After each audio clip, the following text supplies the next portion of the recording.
నిద్రపోయే ముందు 11 మాటలు శివనామం చెప్పి పడుకోమని చెప్తారు. తెల్లవారి నిద్ర లేచేటప్పుడు మీరు పరమశివ భక్తులైనా సరే, మీ కులదేవత పార్వతీ పరమేశ్వరులైనా సరే, శివ అంటూ లేవడాన్ని శాస్త్రం అంగీకరించదు. శాస్త్రమే. శివుడు కేశవుడు రెండని నేను అంటలేదు, కానీ దేని స్థితి దాందే అంతే.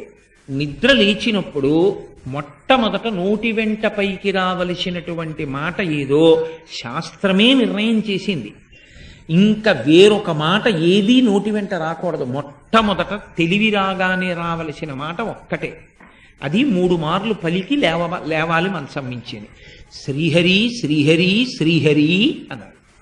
3 మాటలు శ్రీహరి అన్న నామం చెప్పి మాత్రమే లేవవలసి ఉంటుంది. అంటే జాగృతి ప్రారంభమైంది. నిద్ర లేచాడంటే రక్షణ చెయ్యవలసినటువంటి వాడు శ్రీ మహావిష్ణువు.